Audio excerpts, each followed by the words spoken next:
안녕하세요. 요즘 IT 기업들 사이에서 비밀번호 얻는 로그인 이야기가 정말 많이 나오잖아요. 네, 맞습니다. 아주 중요한 흐름이죠. 저희가 받은 자료들 좀 보면서 이 기술이 대체 뭐고 또 왜 이렇게 주목받는지 그 핵심을 좀 파헤쳐 보려고 합니다. 좋습니다. 계속 해킹 사고는 터지는데 뭔가 새로운 대안이 나왔다는 거잖아요. 네. 이게 우리 생활에 어떤 의미가 있을지 한번 살펴보겠습니다. 네, 이게 정말 중요한 변화의 시작점일 수 있어요. 그 비밀번호 유출 사고가 워낙 많다 보니까요. 그렇죠. 기업들이 이제 보안은 좀 강화하면서도 사용은 더 편리하게 만들 방법 없을까? 계속 찾다가 이 패스워드 리스, 그러니까 비밀번호 없이 인증하는 방식에 다들 주목하게 된 거죠. 아하. 단순히 그냥 비밀번호만 없앤다, 이게 아니고요. 어떤 기술들이 쓰이고 또 왜 이렇게 빠르게 확산되는지 그 배경을 좀 깊이 들여다볼 필요가 있습니다. 그럼 그 패스워드 리스요. 정확히 어떤 원리인가요? 비밀번호가 없다면 뭘로 인증을 하는 거죠, 대체? 핵심은 크게 세 가지인데요. 나만이 가지고 있는 것, 예를 들면 스마트폰 같은 거요. 네. 그리고 나만이 아는 정보, 이건 뭐 기존 비밀번호 같은 개념인데 조금 다르고요. 마지막으로 나 자신, 이게 바로 생체 정보죠. 아, 지문이나 얼굴 같은 거요? 네, 맞습니다. 지문 얼굴 인식이 대표적이고요. 또 뭐 일회용 코드 방식도 있고, 근데 요즘 제일 주목받는 건 역시 패스키라는 기술이에요. 패스키요? 그건 좀 생소한데요. 네, 이건 비밀번호 대신에요. 사용자 스마트폰 같은 기기에다가 암호화된 키를 아주 안전하게 저장해 두는 거예요. 기기에다가요? 네, 그래서 로그인할 때 서버란 이 키를 통해서 서로 확인하는 방식이죠. 중요한 건 서버에는 비밀번호 자체가 아예 없어요. 그러니까 유출될 게 원천적으로 없는 거죠. 와, 그럼 진짜 안전하겠네요. 근데 벌써 이걸 도입한 기업들이 그렇게 많다고요? 뭐 MS나 구글 같은 해외 기업들은 물론이고 국내 기업들도 막 나섰다면서요? 그렇습니다. 아주 적극적이에요. 마이크로소프트 같은 경우는 아예 새로 만드는 계정에는 패스워드 리스를 기본으로 넣고요. 점점 패스키 쓰도록 유도해서 나중에는 비밀번호 입력 자체를 없애려고 하고 있어요. 네. 구글은 뭐 이미 패스키를 기본 로그인 옵션으로 제공하고 있고요. AWS, 아마존 웹 서비스 아시죠? 그럼요. 거기는 기업 고객 대상으로 패스키 상품 내놨는데 벌써 뭐 1억 7,500만 명 이상 확보했다고 하더라고요. 와, 엄청나네요. 네. 기업 시장에서는 특히 보안 규정 지키는 거나 또 비밀번호 관리하는 데 드는 운영 비용 줄이는 거 이런 필요성이 더 크니까요. 그런 결과로 볼 수 있겠죠? 국내는 좀 어떤가요? 우리한테 익숙한 네이버나 카카오 같은 곳들이요. 국내 기업들도 정말 발빠르게 움직이고 있습니다. 네이버는 올해 1월부터, 카카오는 작년 11월이었나?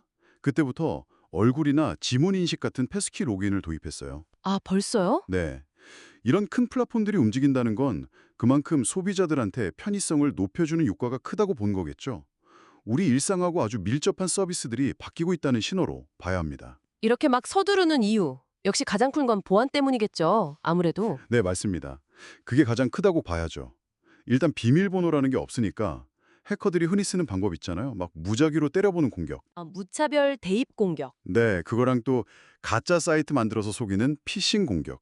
이런 게 훨씬 어려워지는 거죠. 왜냐면 훔쳐갈 비밀번호가 없으니까요. 그렇겠네요. 실제로 그 한국인터넷진흥원 키사 자료 보면요. 국내 사이버 침해 사고 신고 건수가 2022년에는 한 1,100건 정도였는데 작년에는 거의 1,900건 가까이 늘었어요. 계속 증가 추세거든요. 와, 계속 늘고 있군요. 네, 이런 상황에서 패스키 같은 기술은 사용자 정보가 서버가 아니라 개인 기기에만 딱 저장되니까 대규모 정보 유출 사고 위험도 확 낮출 수 있는 거죠. 보안이 좋아진다는 건 알겠는데, 근데 사용자 입장에서 보면요. 약간, 내 모든 로그인이 지문이나 얼굴, 아니면 뭐 특정 스마트폰 하나에 완전히 묶여버리는 거잖아요. 이게 좀 불안하거나 불편하게 느껴질 수도 있을 것 같아요. 네. 프라이버시 걱정도 좀 들고요.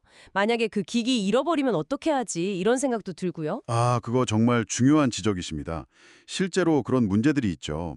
기기를 잃어버리거나 고장 났을 때 아니면 뭐 생체 정보가 잘 인식이 안 될 때 이런 문제들을 해결해야 하는 게 사실이에요. 그렇죠. 그래서 여러 기기끼리 패스키를 어떻게 동기화할 거냐, 또 분실했을 때 어떻게 안전하게 복구할 거냐 이런 절차를 만드는 게 지금 중요한 과제로 떠오르고 있습니다. 네. 하지만 그럼에도 불구하고 이런 우려보다는 기업이나 사용자가 얻는 이득이 훨씬 크다고 보는 시각이 우세한 거죠. 이득이라면.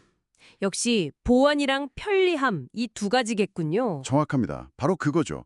강화된 보안이랑 압도적인 편의성. 솔직히 저희 사이트마다 비밀번호 다 다르게 만들고 그거 다 기억하는 거.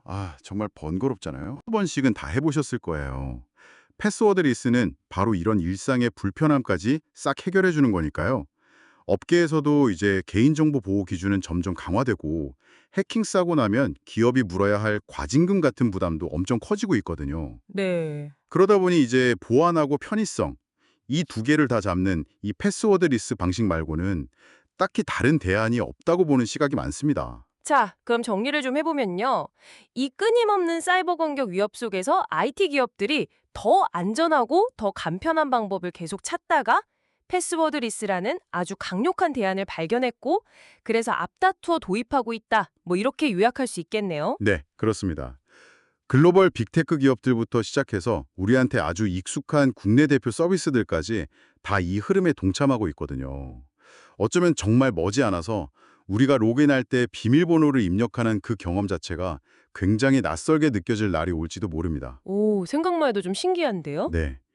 분명히 여러분의 온라인 생활을 훨씬 더 안전하고 편리하게 만들어줄 잠재력이 아주 큰 기술이라고 생각합니다. 그럼 마지막으로 이런 질문을 한번 던져보고 싶네요. 기술이 발전하면서 이렇게 편리함과 안전함을 얻는 건 좋은데, 혹시 우리가 아직 예상하지 못한 또 다른 그림자 같은 건 없을까요? 어떤 걸 말씀하시는 걸까요? 예를 들면 이 모든 인증 방식이 결국 소수의 아주 큰 IT 기업 플랫폼이나 특정 종류의 기기에 완전히 종속되어 버리는 상황 같은 거요. 그렇게 되면 또 다른 문제가 생길 수도 있지 않을까? 혹은 이 편리한 인증 과정 자체가 또 다른 형태의 감시나 통제 수단이 될 가능성은 없을까? 뭐 이런 부분들 한 번쯤 깊이 생각해 볼 만한 지점인 것 같습니다.